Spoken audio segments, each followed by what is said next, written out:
Queridos, apesar das luzes quase que na sua maioria apagadas, nós conseguimos ainda ter um pouco de claridade aqui, não é? Conseguimos ter claridade, porque eu vou desligar essa TV, pode? Como que desliga? Jesus.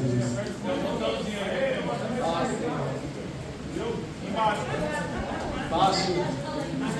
Pronto, achei aqui o botão, achei. Nós estamos aqui iluminados ainda, né? Graças a Deus não nos falta luz. Mas, de repente, no meio da pregação, ou no meio do tempo, a gente pode acontecer de termos um pouco menos de luz e ficarmos um pouco mais apagados. De repente, com o passar do tempo, de repente com os imprevistos, a gente pode ficar com um pouco menos ainda de luz. E de repente, as coisas podem indo se complicando, e a gente vai tendo um pouco menos de luz.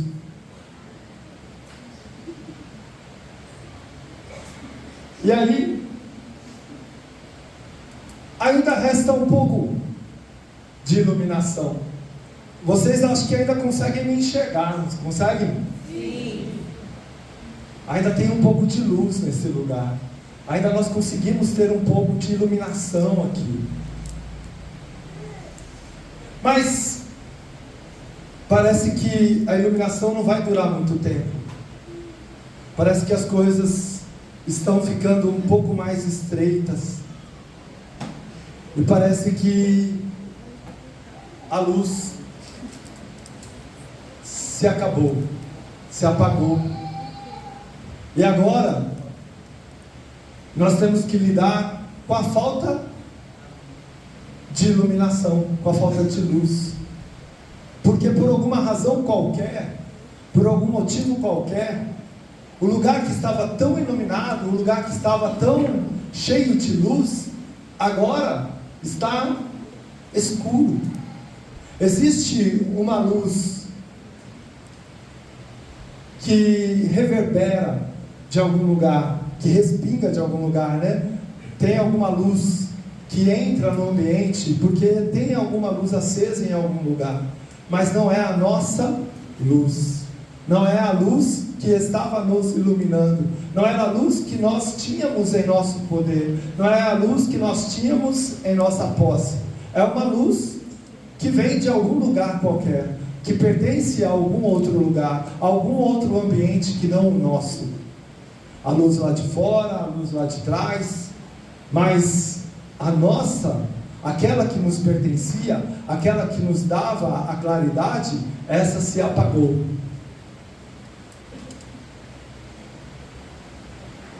Pode acender a luz, por favor.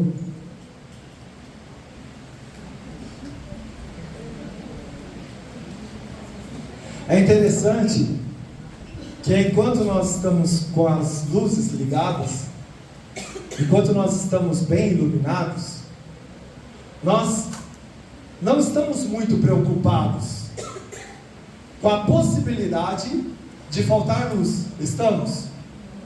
Não, ninguém está aí sentado preocupado. Nossa, será que vai ter um problema na energia? Será que vai faltar luz? Será que vai acabar a luz? Não, estamos confortáveis em relação à iluminação.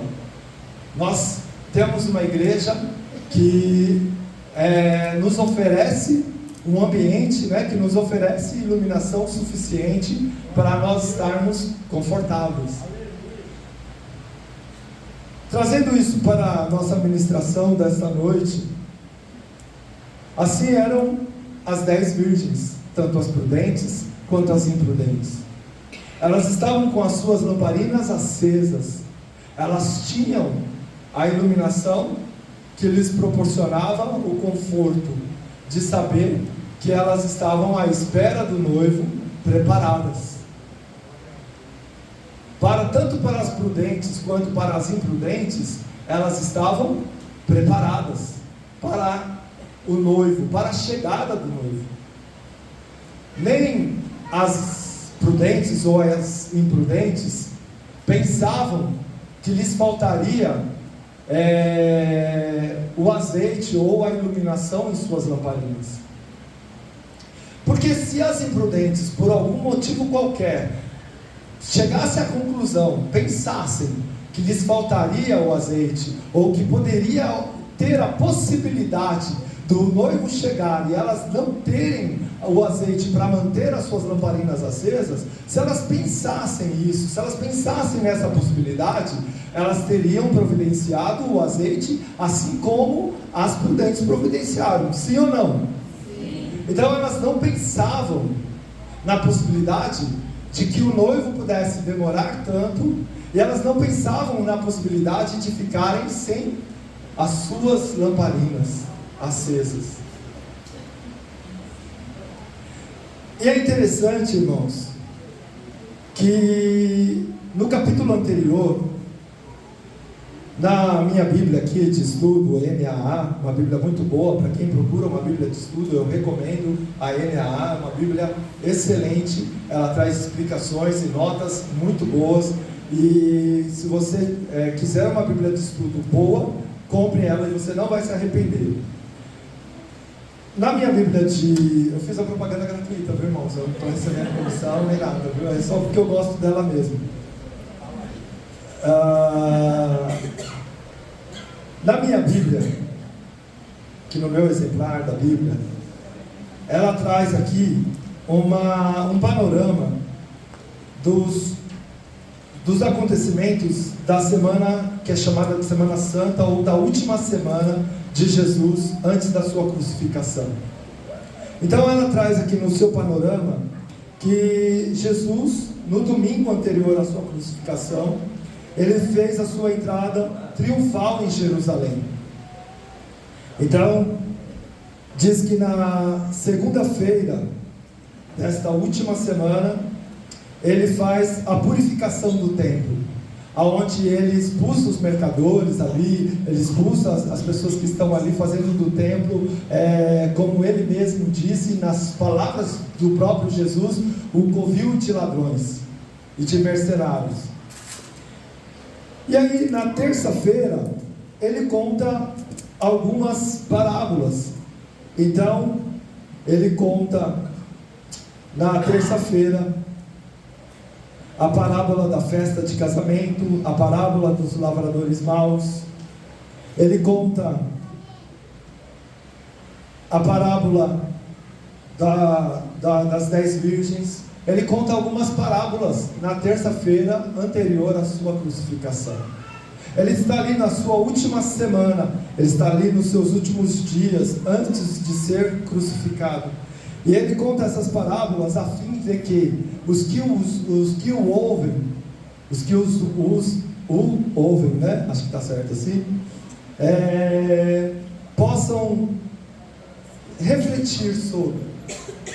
Por exemplo, quando ele fala a respeito da parábola dos lavradores maus, ele está falando ali, e os fariseus entendem que aquela palavra está sendo direcionada a eles, principalmente a eles.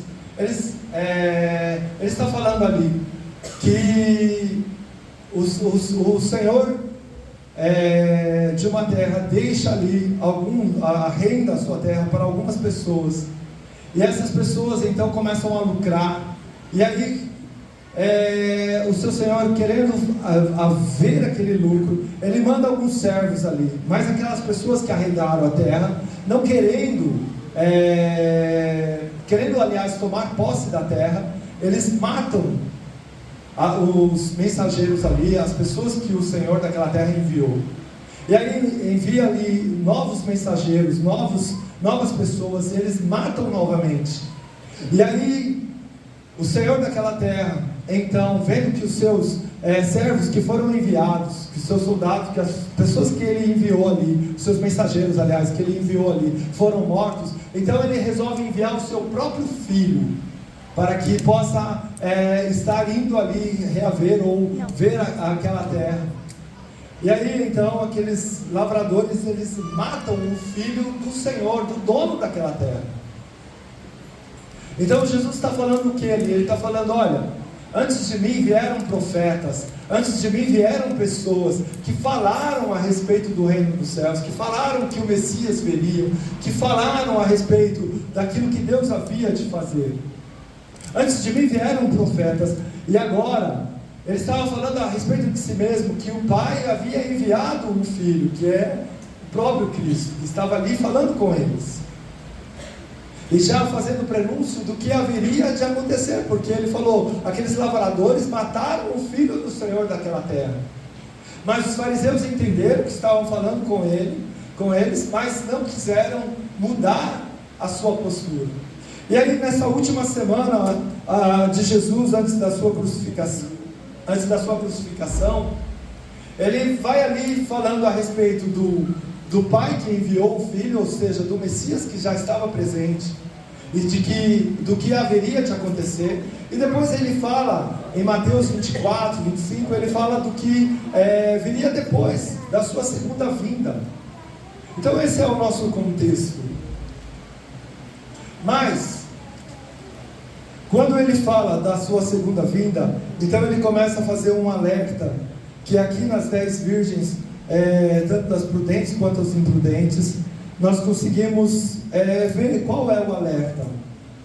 Ele fala: olha, tem aqueles que, que são a simbologia das virgens prudentes, que estarão de fato esperando pelo noivo, preparando-se para essa espera, que estarão aguardando a chegada do noivo, mas estarão preparados para esta chegada, estarão preparados, estarão ali aguardando a chegada, e estarão ali simplesmente se alegrando com a chegada do noivo, por estarem preparados. Mas tem aqueles que até pensam que o noivo vai estar chegando, até sabe que o noivo vai vir, mas está contando com os seus limites, está ali contando com o seu trivial. Porque se o noivo viesse no tempo que as 10 virgens esperavam, se o noivo viesse no momento em que elas esperavam, não teria nenhum problema, aquele óleo seria o suficiente, estava tudo certo. Se o noivo não se tardasse para vir, então talvez a gente pudesse pensar que a culpa era do noivo, não é? Porque afinal de contas, as 10 tinham óleo, as 10 tinham a sua lamparina, as 10 estavam ali com as suas lamparinas. Por que o noivo tinha que atrasar? Por quê? Estavam esperando o noivo, estava tudo certo à meia-noite.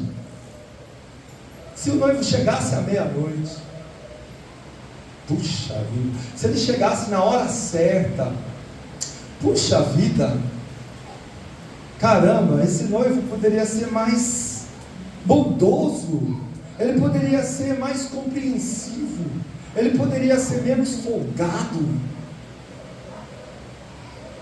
Afinal de contas, haviam ali virgens que estavam à espera, porque, como a gente já viu aí nas ministrações anteriores, nos dias anteriores, para quem não estava, né?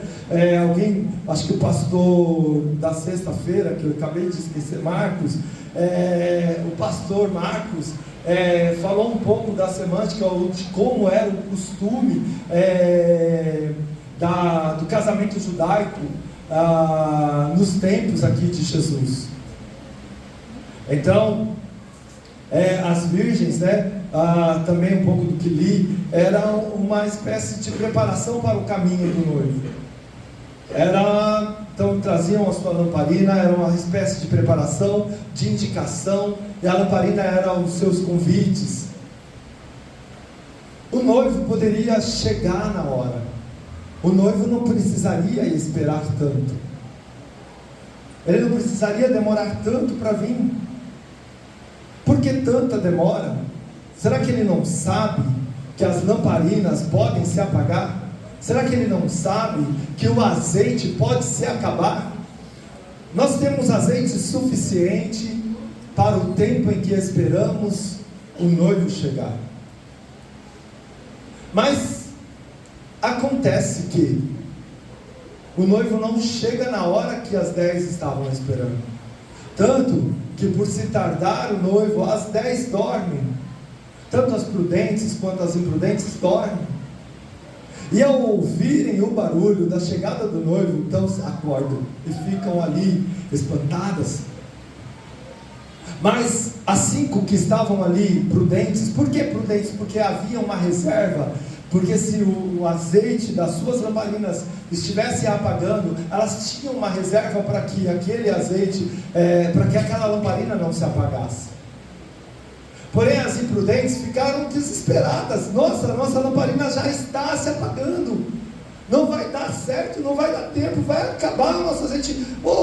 Ei, você que guardou, você que tem um pouco de azeite, me empresta um pouco, me empresta, não é melhor você dar um pouquinho do seu azeite para mim, e nós dois entrarmos, do que só você? Não, isso é egoísta.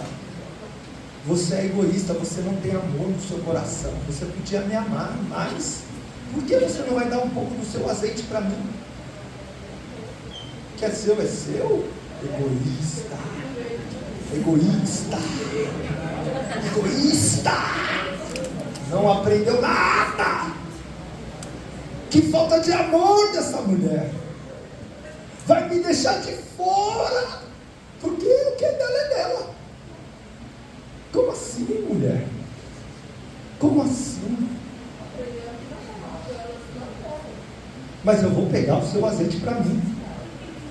Não adianta você mandar eu ir comprar. Eu quero o seu. Ah, é? Ah, é?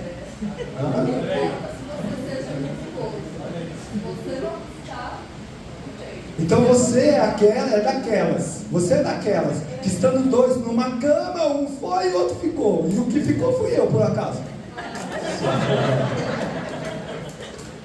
Brincadeira, hein? Brincadeira. 22 anos de casado nós vamos fazer esse ano, minha filha. Você não pode me dar não? Um pouquinho do seu azeite? Nada? Nem uma gotinha?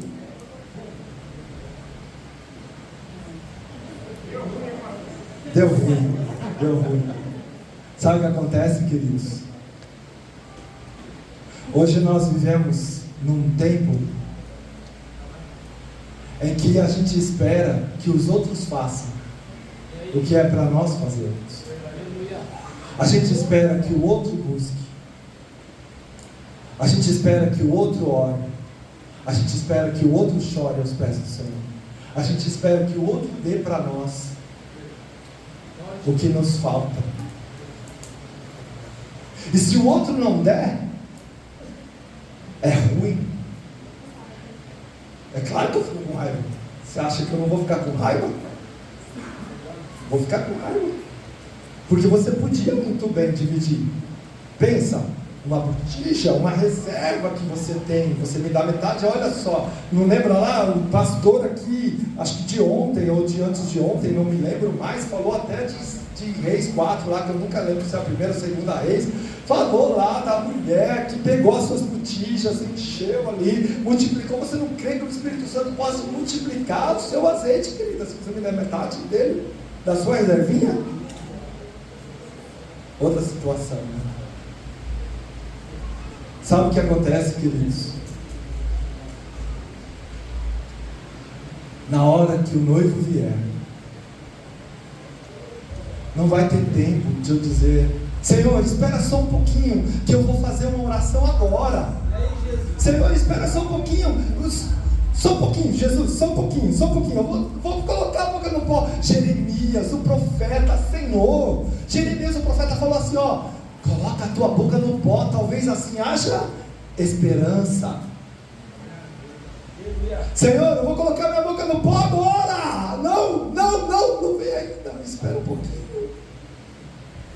Minha mulher foi egoísta, Senhor. Senhor, cobra dela esse egoísmo. Ela não quis me dar um pouquinho de óleo. A mulher que tu me desse não me deu um pouquinho de óleo. Agora eu vou buscar o óleo. Eu estou indo comprar, Senhor. Eu estou indo comprar. Eu vou colocar minha boca no pó, eu vou orar. Não vai dar tempo. É isso que Jesus estava falando, queridos. Não vai ter esse tempo. Te espera um pouquinho. Em outro momento, ele contou uma parábola de um homem que guardava todas as suas riquezas, montou grandes celeiros, fez um grande celeiro e guardou tudo ali, armazenou tudo ali que ele trabalhou a vida inteira. Aí chegou no momento da vida em que ele falou assim: agora eu vou aproveitar tudo que eu trabalhei, vou aproveitar tudo que eu conquistei, tudo que eu corri atrás, tudo. Agora é o meu momento de aproveitar. E aí, a conclusão do aproveitar dele foi: louco, esta noite pedirão a tua alma. O que tu tens preparado em tuas mãos? Nós, muitas vezes, estamos com a nossa lamparina acesa. Eu vou perguntar aqui e você me responde o sim com levantando as suas mãos e o não em manter as suas mãos abaixadas. Quem aqui ama Jesus? Eu não consigo perceber nenhuma mão abaixada, porque todos amam a Jesus. Amar a Jesus já é uma forma de manter a minha lamparina acesa. Eu amo a Jesus, a minha lamparina está acesa. De novo, se a resposta for sim, você levanta a sua mão, e se a resposta for não, você mantém ela abaixada. Quantos aqui creem que serão salvos por Jesus? Muitas mãos abaixadas, misericórdia. Não ter certeza da sua salvação já mostra que você está sem reserva do azeite que você deveria ter. Você só está com a sua lamparina acesa. Porque não ter certeza da sua salvação é você esperar alguém que você não acredita que vai vir.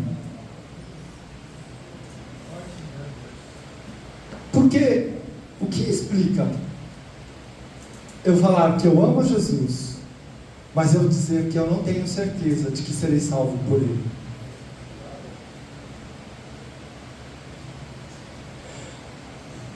Se você soubesse que esse prédio vai desabar daqui 5 minutos, o que você faria?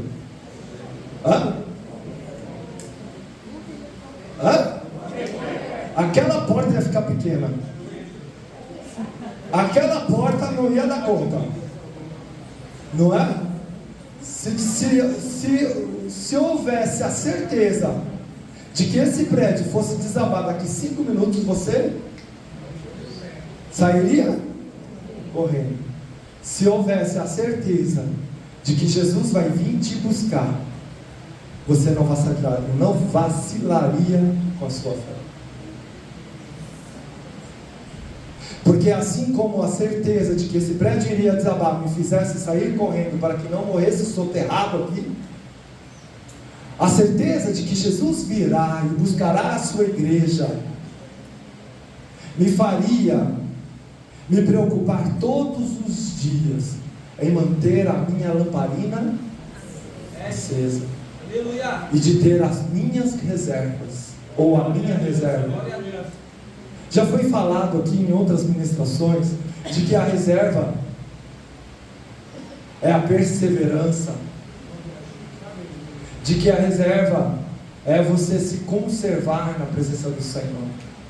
O azeite, na palavra do Senhor, tem a simbologia, assim como o pão tem a simbologia da carne de Cristo, porque na ceia ele disse: este é o meu corpo, assim como o fruto da videira tem a simbologia do sangue de Jesus Cristo, porque Ele próprio disse: este é o meu sangue que é derramado para a remissão do pecado de muitos. O óleo tem a simbologia do Espírito Santo, porque é com o óleo que se unge, e quem nos unge é o Espírito Santo. Isaías 61, quem ungiu? Porque, vamos lá, Isaías 61, porque quem me ungiu? O que diz o texto lá? Que Jesus até falou que era a respeito dele que estava sendo dito aquilo, e agora serve para nós, igreja. O Espírito do Senhor Deus está sobre mim, porque o Senhor me ungiu. O Espírito do Senhor está sobre mim, porque o Senhor me ungiu. O óleo, ele tem a simbologia do Espírito Santo de Deus. Aleluia. E se eu não tenho essa reserva, irmãos, talvez eu precise me preocupar, porque talvez eu possa me assemelhar ao que o texto de Lucas, do Evangelho de Lucas fala. Porque uma vez que eu abri a porta do meu coração para o Senhor e permiti Ele entrar na minha vida, Ele fez o quê? Ele me tornou a sua casa. E quando eu me tornei a casa do Senhor, quando eu me tornei a casa do Espírito Santo, provavelmente quando Ele entrou na casa, a casa estava uma bagunça. Sim ou não? Sim. Provavelmente quando o Senhor fez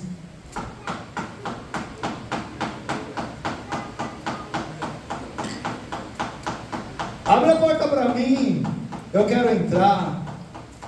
Ei, abre, eu quero entrar. Aí você falou assim: Senhor, seja bem-vindo, pode entrar. Aí o Senhor falou: eu quero fazer uma morada aqui, quero morar aqui, quero morar em você. Aí você falou: Senhor, seja bem-vindo, eu quero ser o teu lar, eu quero ser o teu templo. Então o Senhor foi olhando ali, uma baguncinha, estava bagunçado aqui. Meu Deus, isso aqui está bagunçado, deixa eu arrumar isso aqui. Deixa eu arrumar isso aqui bonitinho. Deixa eu arrumar isso aqui também direitinho. Acho que está de ponta cabeça. Deixa eu pôr aqui direitinho. Deixa eu arrumar. Peraí, deixa eu arrumar isso aqui. Está bagunçado. O Senhor foi arrumando. O Senhor entrou e Ele foi organizando as bagunças das nossas vidas. Foi arrumando as coisas. Então foi colocando as coisas de cada uma no seu lugar. Foi ajeitando aqui, foi ajeitando ali. Foi organizando tudo. E aí nos tornamos uma casa limpa e adornada, porque o Senhor não só organizou, mas Ele também fez a sua limpeza. Então nós agora somos uma casa limpa, adornada e habitada. Nós somos uma casa limpa, adornada e habitada. Por quê? Quem habita em nós? O Espírito Santo. Aleluia. Então somos uma casa limpa, adornada e habitada. Mas quando deixamos de buscar, quando deixamos de ter a reserva, então nós estamos dizendo assim: eu sou uma casa limpa, adornada e vazia. Porque quando acabar o azeite que está me restando aqui, a luz vai se apagar. Quando a luz apagar, o ladrão vai perceber que aquela casa, que agora está sem luz, está sem iluminação. Uma casa sem iluminação é uma casa que geralmente está vazia. Então, o azeite acabou. Agora, a casa já está visivelmente abandonada. Continua limpa, porque aquele que habitou limpou. Continua adornada, porque aquele que habitou, adornou, organizou, deixou bonita, colocou lá seus enfeitinhos, fez tudo direitinho, deixou a casa assim, parecendo casa, como dizem por aí, casa de boneca, né? Deixou ali a casa arrumada, direitinho.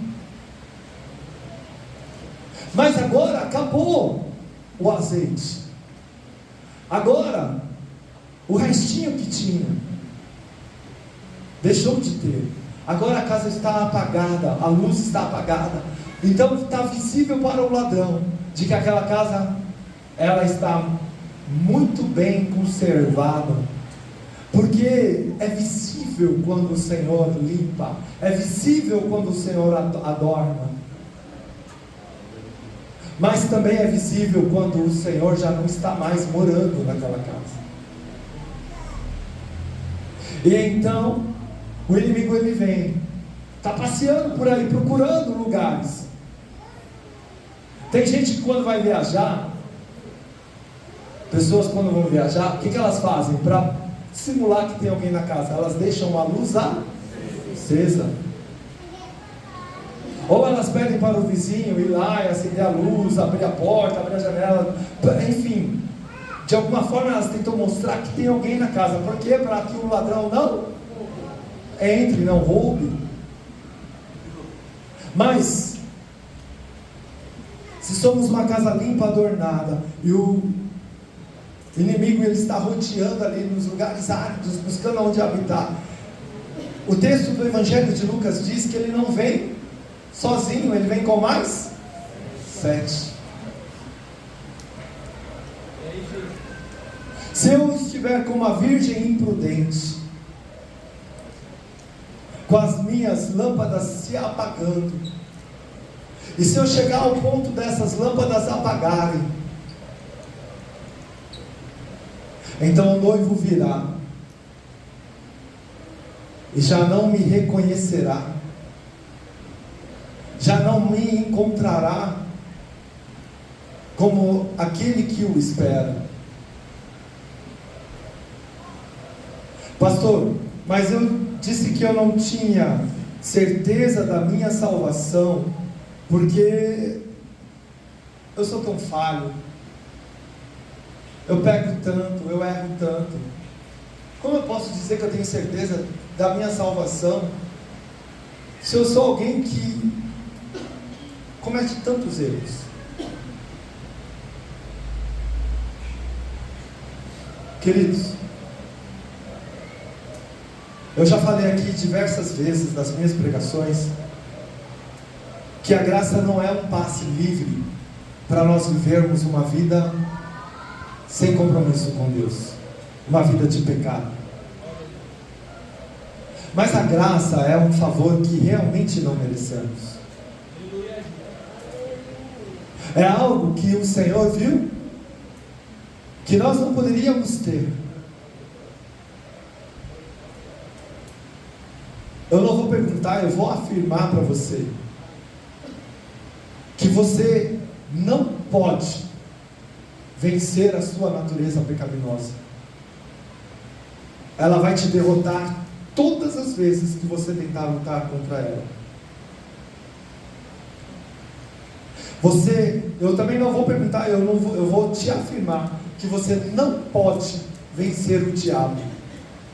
Ele vai te derrotar todas as vezes que você for lutar contra ele. Pastor, você está falando heresia. O Neco ainda falou que gostava da sua teologia. Que teologia furada é essa, meu irmão? Talvez você esteja pensando isso de mim, mas eu digo para você e te mostro na Bíblia de que não é você quem luta contra a tua carne. Gálatas capítulo 5, que eu amo dizer toda hora, diz que quem luta contra a carne? O Espírito. E o Espírito luta contra a carne, e a carne luta contra o Espírito. E existe uma guerra da carne contra o Espírito e do Espírito contra a carne. Se Você tentar lutar contra a sua carne, você vai perder. Mas se você for habitado pelo Espírito Santo de Deus, Ele vai lutar contra a sua natureza pecaminosa. Ele vai vencer por você a sua natureza pecaminosa. E você então vai poder viver, como nós cantamos aqui, com as vestes de santidade. Então é importante que nós mantenhamos a nossa reserva de azeite. E como que nós mantemos a nossa reserva de azeite? Como que nós conseguimos manter a nossa reserva de azeite? Buscando o Espírito Santo de Deus. Aleluia. Buscando cada vez mais. Mas pastor, ele já não habita em mim, por que eu preciso buscá-lo? Pois é. Esse é o mistério de Deus. Porque você precisa clamar por Ele, você precisa chamar por Ele, embora Ele habite em você. Você precisa manter a chama acesa. A oração, a busca, o entendimento, o conhecimento da palavra, o obedecer. Jesus falou: aquele que me ama me obedece. Sabe, queridos, a presença de Deus é uma chama que nós precisamos manter acesa.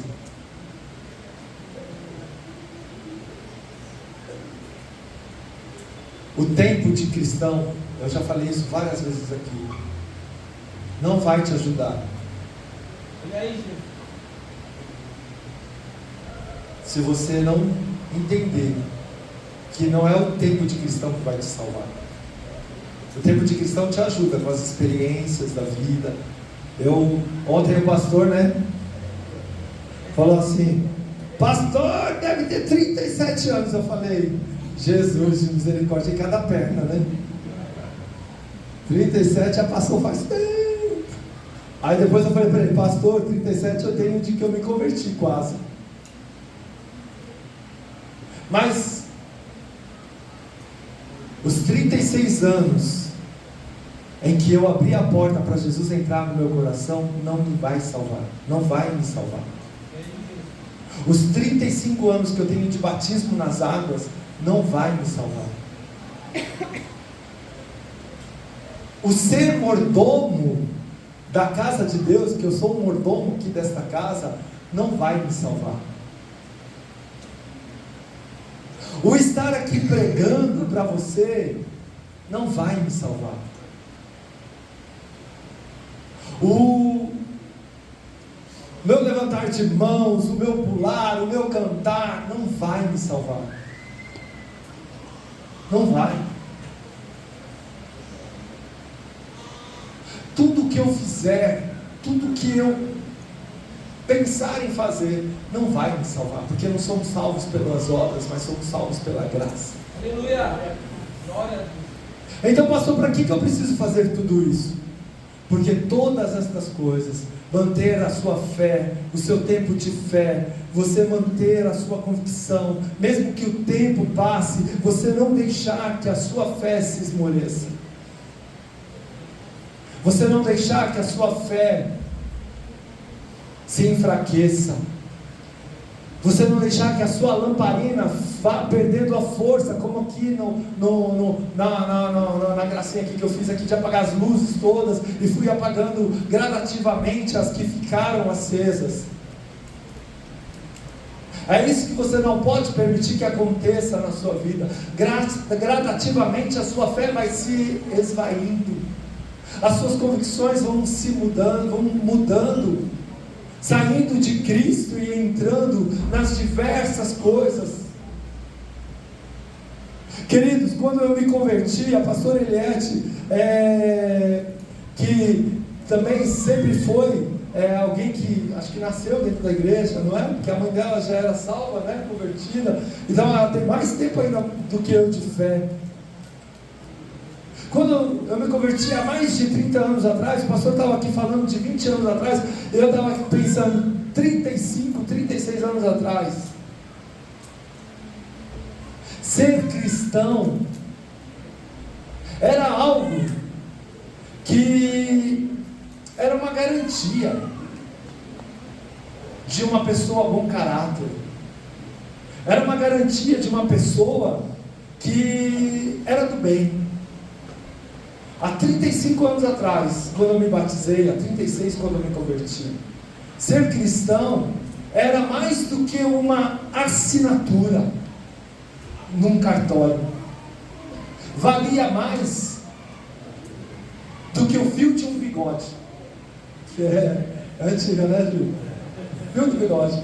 Vou arrancar o fio do bigode para comprovar que eu tenho um trato com você. Ser cristão valia muito mais, queridos. Falava-se muito mais da volta de Jesus. Jesus está voltando, Jesus está chegando. As pregações inflamadas dentro dos cultos eram aquelas pregações que falavam assim: ei, anda no prumo, se conserta, entra na presença do Senhor, porque Jesus está voltando. E o cristão chorava, e pulava, e se emocionava, e dizia: vem Senhor, eu estou te esperando. Naquele tempo, se falava de fé, não era algo estranho ao cristão, ao crente. Tá certo que tinha muitas coisas que hoje, graças a Deus, não temos. É bem verdade que se confundia muito santidade com vestimenta, com cabelo que cortou, deixou de cortar. Se confundia muito santidade com um adorno, com uma maquiagem ou falta dela. É bem verdade que tínhamos essas questões, mas era muito mais profundo do que isso, ser um cristão. A gente reconhecia um cristão não porque se vestia diferente, mas porque o brilho de Jesus era real. Porque aonde passava aquela pessoa denominada cristã, havia um respeito. Esse é um homem, essa é uma mulher de Deus. Mas o tempo foi passando, o tempo foi passando, o tempo foi passando. Isso não tem nada a ver. Não, porque isso aqui, mas isso aí, mas isso aqui, pelo amor de Deus, o que você está pensando da vida, mulher? O que é isso? Você é cristã, você não precisa ficar enfiado numa igreja não, querida. Você está maluca? Quantos anos você tem? 19. Você acha que a vida é isso? Ficar enfiado numa igreja? Você acha que você não tem que aproveitar a vida? Querida, você é crente? Você é crente? E você acha que ser crente é bom com a sua idade? Você está maluca? Você está maluca, querida? Você tem 19 anos, você tem que aproveitar a vida. Aproveitar a vida foi feita para aproveitar. Que é isso? Olha aqui, não gostam, tem vergonha que eu faço isso, mas eu vou fazer. Minha filha, 13 anos de idade, nasceu, glória a Deus, dentro de uma igreja, praticamente. Pedro, meu filho, vai fazer 20 anos em dezembro. Eita glória! Não esqueci não. Eu falei como quem esqueceu, irmão? Eu falei não, né? Falei com convicção, né? Vai fazer 20 anos em dezembro. Queridos, nascer dentro de uma igreja. Que é isso, gente? Vocês têm que aproveitar a vida. Tem que sair, curtir, fazer as coisas. Esse é o rumo que a gente tomou. Ser cristão, com o passar dos anos, se tornou algo que é ruim. Você falar que você é crente é como você dizer que você não aproveita a vida, que você não aproveita as coisas, que você é um careta, que não faz o que a vida te proporciona. E aí, no afã, na vontade, no desejo de aproveitar a vida, o que a gente faz? A gente abandona as nossas convicções, a gente abandona a nossa fé, a gente abandona os ensinamentos, aquelas primeiras coisas que nos foi dita e que ardia em nossos corações, já não arde mais, e a nossa lamparina vai se apagando, porque agora o noivo está demorando, e eu estou com sono, preciso dormir na minha fé, e acordar para a vida. Acorda para a vida. O que você está fazendo de uma igreja, minha filha? Você também é jovem, casou agora, minha filha, não fica dentro de uma igreja bitolada não, o tempo passa, a vida é curta. Mas sabe o que Jesus falou a respeito disso, irmãos? Que aquele que quiser ganhar a sua vida, perdê-la-á. Porém, aquele que perder a sua vida, ganhá-la-á. Às vezes, a espera parece estar tão longa, que os meus valores vão mudando, os meus anseios vão mudando, os meus desejos que era para Cristo agora já não são mais. A minha espera pelo noivo já não faz mais sentido. Não faz sentido eu estar dentro de uma igreja o tempo todo. Quando eu falo estar dentro de uma igreja, eu estou falando, na verdade, usando a igreja como um exemplo de estar vivendo uma fé em Cristo, renunciando o mundo, negando a si mesmo, tomando a sua cruz e seguindo a Jesus. Porque hoje, irmãos, 35 anos depois de eu ter me batizado nas águas, eu trabalho como corretor de imóveis. E se você disser que o seu que você é pastor, que você vive, por exemplo, da obra, você já é colocado como um pré-candidato à recusa do financiamento.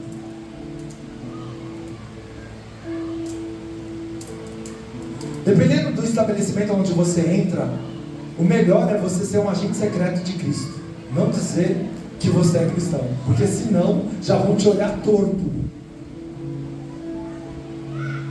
Sabe por quê? Porque nada a ver da vida, nas faltas de azeite da vida, os cristãos, ou aqueles que se chamam de cristãos, querem aproveitar tanto a sua vida, que não se preocupam com o seu testemunho, que não se preocupam com o seu caráter, que não se preocupam com que os que estão ao seu redor estão olhando. E aí então o noivo vem. Mas Senhor, 35 anos dentro da sua igreja, batizado nas águas, 36 que eu aceitei, mas 35 batizado nas águas, como que eu estou ficando para trás? Porque não é o tempo que você é convertido. O ladrão da cruz aceitou Jesus enquanto estava sendo crucificado ao lado de Jesus, e recebeu a salvação, porque ainda hoje estarás comigo no paraíso. Vamos ficar em pé em nome do Senhor Jesus.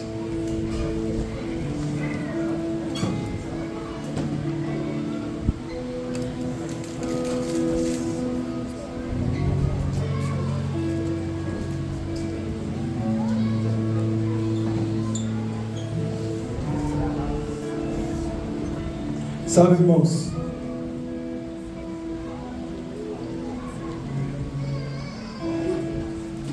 quando Jesus prepara temas como esse de um congresso, não é para dizer que nós estamos totalmente errados e que nós vamos para o inferno. Não é essa a essência da palavra. Mas quando Jesus prepara momentos como esse, é para nos dizer: não perca aquilo que você tem. Não fique vazio daquilo que te foi dado. Isaías 55 fala: vinde e comprai sem dinheiro. As 5 virgens prudentes aconselharam as 5 virgens loucas a fazer o quê? Aí comprar o azeite. Sim ou não?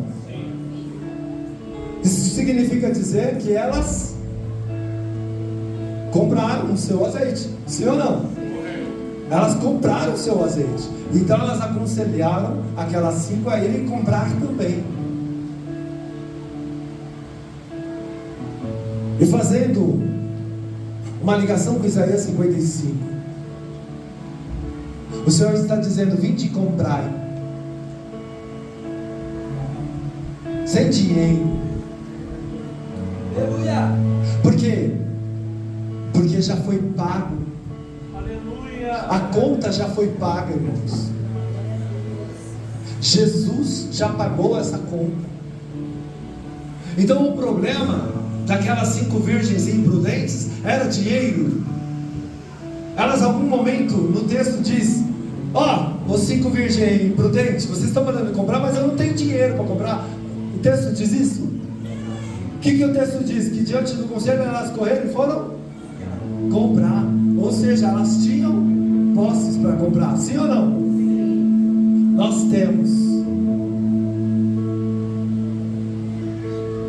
temos a posse para comprar o azeite que nos falta.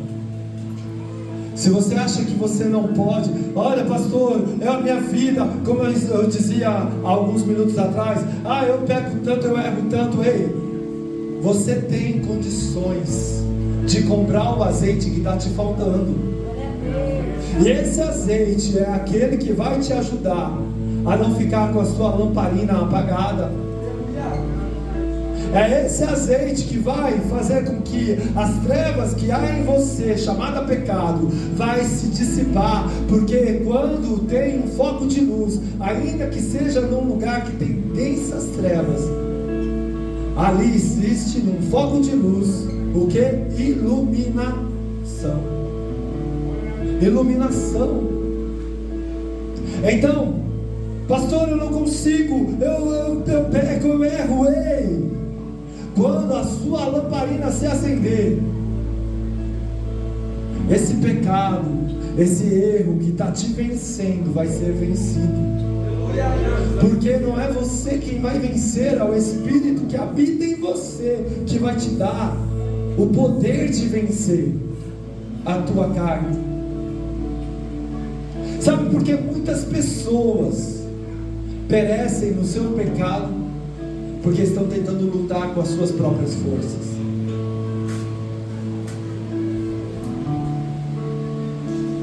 Esses dias eu fui fazer uma visita com o diácono João e com o diácono Brandon.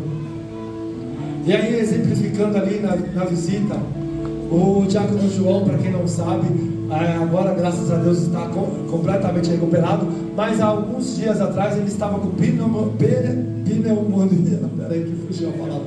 Pneumonia. E aí eu olhei para ele na visita e falei assim: você foi no médico enquanto você estava doente? E ele falou: fui. Falei: por que você foi no médico enquanto você estava doente? Está errado. Você vai no médico quando você está doente? Mas quando você precisa, você acha que você precisa, você vai no médico enquanto você está doente? Você está com uma dor muito forte, você vai no médico? Por quê? Não, você tinha que se curar primeiro da dor, depois você ia no médico e dizer assim: médico, eu estava com aquela dor ali, mas agora eu já estou bem, estou vindo aqui só para dizer para o senhor que eu estou bem. Não é mais fácil? Do que você está doente, vai no médico. Você está doente, você vai no médico? Mas está errado. Está errado, você não tem que ir no médico doente não, você tem que curar primeiro a doença, depois você vai no médico, curado. Quando você estiver sadio, são, você vai no médico. Agora doente não, o que é isso? Está maluco? Hoje, pelo amor de Deus, não pode não. É isso que a gente quer fazer com o Espírito Santo. Primeiro eu vou me limpar de tudo, eu vou ficar bom, eu vou ser um santo, vou ser alguém que não peca, que não faz nada de errado. Depois eu falo assim: Jesus, estou aqui, ó, aceitando a Ti como meu Salvador, e suficiente, único Salvador. Depois que você fica são, você precisa ir no médico? Precisa? Você já está são.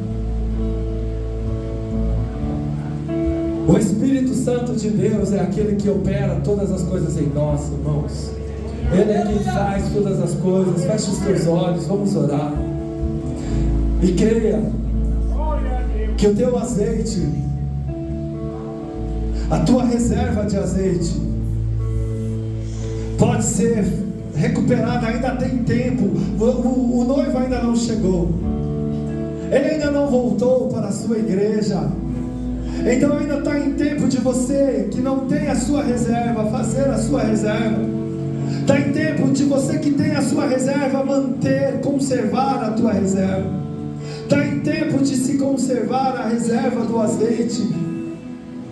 Não é só a lamparina acesa, mas precisa-se ter a reserva, para que garanta-se que essa lamparina não se apagará. O Espírito Santo de Deus que está neste lugar, Ele nos convida a buscarmos mais. O Senhor nos dá o recurso que chama-se o dinheiro celestial. O dinheiro celestial chama-se graça. A graça do Senhor é o recurso que nós precisamos para comprar o pão da vida que vai nos sustentar. A graça do Senhor é o dinheiro que nós precisamos para comprar a água da vida que vai nos saciar a sede. A graça do Senhor é o dinheiro que precisamos para comprar o óleo que vai manter a nossa lamparina acesa. Que não nos falte o pão da vida que é Jesus. Que não nos falte a água viva que é Jesus. Que não nos falte o óleo que é o Espírito Santo. Que não nos falte a presença de Deus. Que não nos falte a presença do Senhor em nós. Que possa resplandecer em nossos corações. Que eu não viva uma aparente santificação, mas que eu viva uma real santificação que transborda aos olhos de outros. Que eu não viva uma aparente vida com Deus, mas que eu viva uma vida com Deus que transborde ao conhecimento dos que me veem. Que eu não me justifique pela demora do noivo. O noivo demorou demais, por isso que acabou o meu azeite. Que eu não me justifique pelas coisas da vida, pelos prazeres da vida. Lembra da parábola do semeador?